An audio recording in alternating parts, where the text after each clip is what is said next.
Every city has its landmarks, but it's the lived-in streets between them that tell who we really are.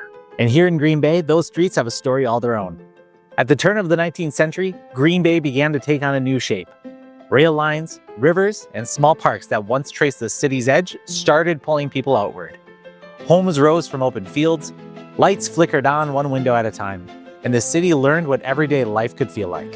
From 1900 through the 1940s, Green Bay grew past its original riverfront, guided by mills, schools, and green spaces that stitched daily life together. These were the years when the city connected, factory whistles mixing with backyard chatter, the hum of trains echoing through quiet blocks. Before the suburbs, before the sprawl, this was Green Bay's foundation. These are the neighborhoods that built everyday Green Bay. Olde North, where the grid meets the bay. Olde North began just beyond downtown, one of the first new grids laid out north of the river as Green Bay spread into the 1900s. Most homes were built between 1910 and 1935 for mill workers, dock hands, and small shop owners who wanted to live near the bay's bustle but far enough to breathe. Narrow streets, small lots, and rows of porches gave the neighborhood a rhythm that still feels close-knit today. Those same blocks now hold a mix of restored four squares and modest bungalows, shaded by maples that have stood a lifetime. You'll see the old homes with deep stoops, new bike lanes threading toward the East River Trail, and neighbors who still wave when you pass. Bay Beach Amusement Park and the Wildlife Sanctuary sit just beyond its edge. Reminders that nature and community have always shaped the side of the city.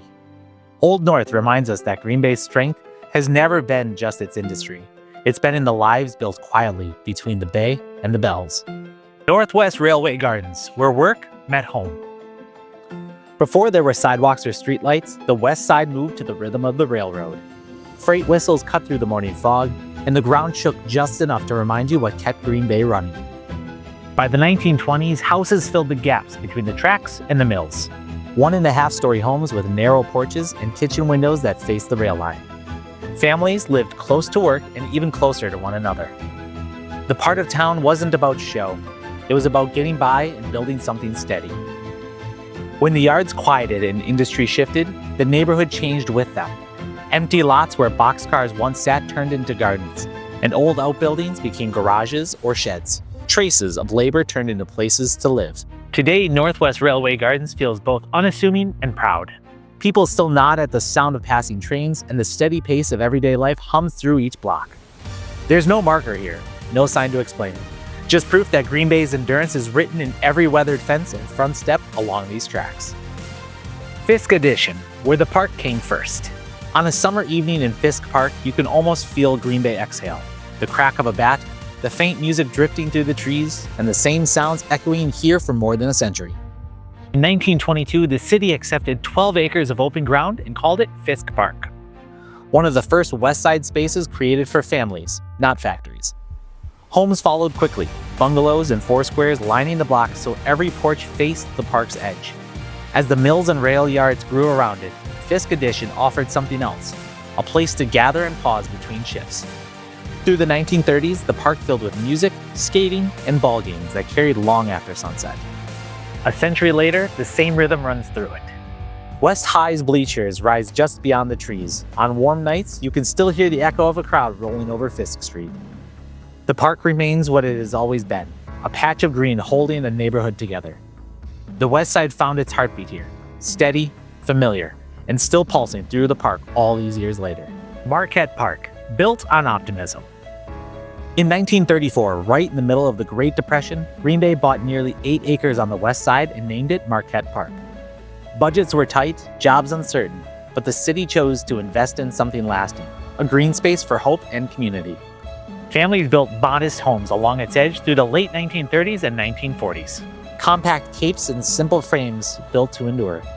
Even when times were tough, this corner of the city stayed steady, gathered around a park that reminded people they weren't alone.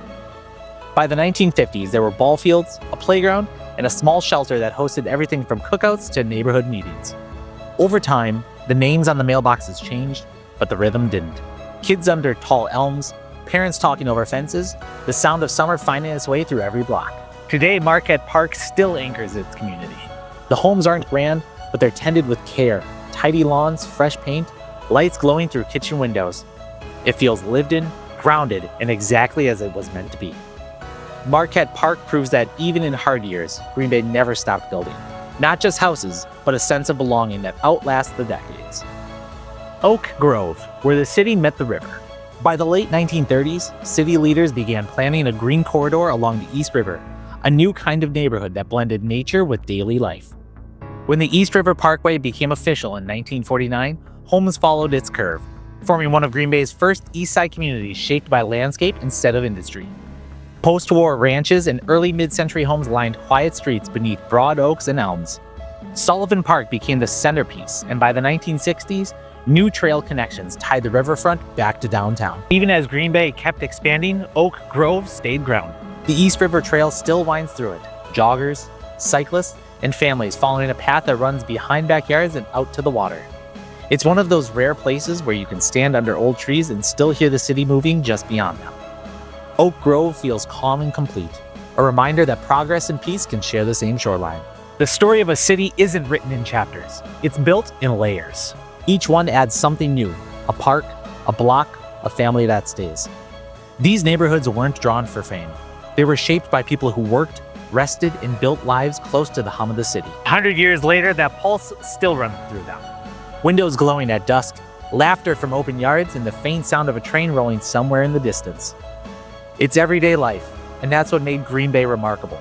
A city defined not by what it built, but by the people who never stopped calling it home. I'm Alex Young of the Bowtie Group, and if you're looking for a neighborhood to write your next story, it would be my pleasure to help you find it. Subscribe to the channel, and stay tuned for the next video.